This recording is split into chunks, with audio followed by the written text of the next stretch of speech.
നമസ്കാരം. രാജ്യാന്തര ഓൺലൈൻ വായ്പാ തട്ടിപ്പ് സംഘം അതായത് കമ്പനി തലസ്ഥാനം താവളമാക്കിയിരിക്കുകയാണ്. ഈ വിവരമാണ് ഇപ്പോൾ പുറത്തു വന്നത്. തലസ്ഥാനത്ത് കോടിക്കണക്കിന് രൂപയുടെ അന്താരാഷ്ട്ര ലോൺ ആപ്പ് തട്ടിപ്പ് നടത്തിവന്ന വൻ സംഘത്തെ പോലീസ് പിടികൂടിയിരിക്കുകയാണ്. ശ്രീകാര്യം കേന്ദ്രീകരിച്ച് പ്രവർത്തിച്ചിരുന്ന തട്ടിപ്പ് കേന്ദ്രത്തിൽ സിറ്റി ഡാൻസ് ഓഫ് സംഘം നടത്തിയ മിന്നൽ പരിശോധനയിലാണ് 18 ഉത്തരേന്ത്യക്കാർ ഉൾപ്പെടെയുള്ള സംഘം പോലീസിന്റെ വലയിലായത്.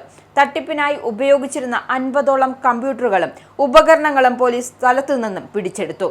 വിദേശികളിൽ നിന്നടക്കം കോടിക്കണക്കിന് രൂപ ഇവർ കവർന്നതായാണ് പോലീസിന്റെ പ്രാഥമികമായ നിഗമനം. ഇതര സംസ്ഥാന തൊഴിലാളികൾ കേന്ദ്രീകരിച്ച് ലഹരി മരുന്ന് വിൽപ്പന നടക്കുന്നു എന്ന രഹസ്യ വിവരത്തിന്റെ അടിസ്ഥാനത്തിൽ പോലീസ് നടത്തിയ അന്വേഷണവും നിരീക്ഷണവുമാണ് വൻ സാമ്പത്തിക തട്ടിപ്പ് പുറത്തുകൊണ്ടുവരാൻ വഴിത്തിരിവായി മാറിയത്. ലഹരി വിരുദ്ധ ഡ്രൈവായ ഓപ്പറേഷൻ തൂഫാന്റെ ഭാഗമായിട്ടായിരുന്നു പരിശോധന നടന്നത്. പരിശോധനയ്ക്കിടെ സ്ഥാപനത്തിൽ നിന്നും തന്ത്രപരമായി രക്ഷപ്പെടാൻ ശ്രമിച്ച തട്ടിപ്പ് സംഘത്തിലെ പ്രധാനികളിൽ ഒരാളെ പോലീസ് തിരുവനന്തപുരം അന്താരാഷ്ട്ര വിമാനത്താവളത്തിൽ വെച്ചാണ് സാഹസികമായി പിടികൂടിയത്. തട്ടിപ്പ് സംഘം തങ്ങളുടെ ഇരകളായി കണ്ടെത്തിയിരുന്നത് അമേരിക്കൻ മലയാളികളെയാണ്.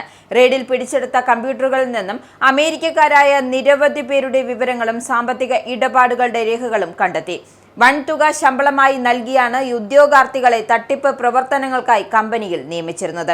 കേരളം കേന്ദ്രീകരിച്ച് ഇത്തരം അന്താരാഷ്ട്ര ഓൺലൈൻ വായ്പാ തട്ടിപ്പ് സംഘം പ്രവർത്തിച്ച സംഭവം വലിയൊരു ഞെട്ടലാണ് അക്ഷരാർത്ഥത്തിൽ സൃഷ്ടിച്ചിരിക്കുന്നത്. സംഭവത്തിൽ വിപുലമായ അന്വേഷണത്തിന് പോലീസ് തുടക്കമിട്ടിട്ടുണ്ട്. പെട്ടെന്നുള്ള വായ്പ, അതായത് ബാങ്ക് രേഖകളോ സിബിൽ സ്കോറോ ഇല്ലാതെ 5 മിനിറ്റിനുള്ളിൽ വായ്പ നൽകുമെന്ന വ്യാജ പരസ്യങ്ങളാണ് സോഷ്യൽ മീഡിയയിലും വെബ്സൈറ്റുകളിലും പ്രചരിപ്പിച്ചത്.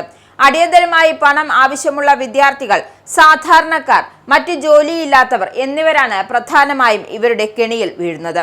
ആപ്പ് ഇൻസ്റ്റാൾ ചെയ്യുമ്പോൾ ഫോണിലെ കോൺടാക്ട് ലിസ്റ്റ്, ഗാലറിയിലെ ഫോട്ടോകൾ, SMS, ലൊക്കേഷൻ തുടങ്ങിയ ഉപയോഗിക്കാനുള്ള അനുമതി നിർബന്ധമായും ആവശ്യപ്പെടുന്നുണ്ട്.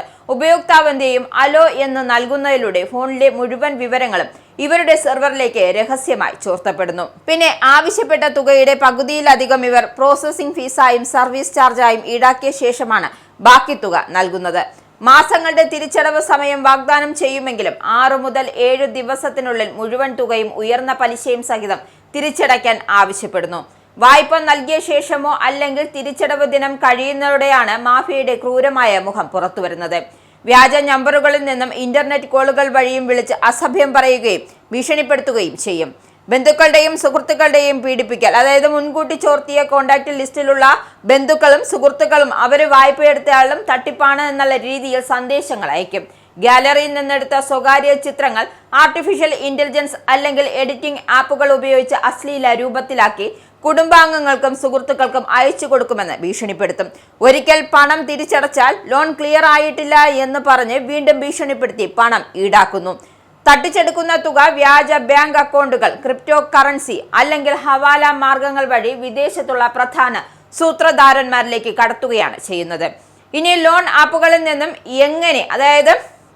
എങ്ങനെ അവരുടെ തട്ടിപ്പുകളിൽ പെടാതെ ജാഗ്രത പാലിക്കാമെന്ന് ചോദിച്ചാൽ, അതായത് അംഗീകൃത ആപ്പുകൾ മാത്രം ഉപയോഗിക്കാൻ ശ്രദ്ധിക്കുക. റിസർവ് ബാങ്കിന്റെ non banking financial company license ഉള്ള ആപ്പുകളിൽ നിന്ന് മാത്രം വായ്പ എടുക്കുക. ഫോണിലെ കോൺടാക്റ്റുകളോ ഗാലറികളോ ആക്സസ് ചെയ്യാൻ ആവശ്യപ്പെടുന്ന ലോൺ ആപ്പുകൾ മാക്സിമം ഒഴിവാക്കുക. അങ്ങനെ ഇത്തരത്തിലുള്ള തട്ടിപ്പുകൾ ചെന്നുപെടാതെ നാം നമ്മളെ തന്നെ സംരക്ഷിക്കുക.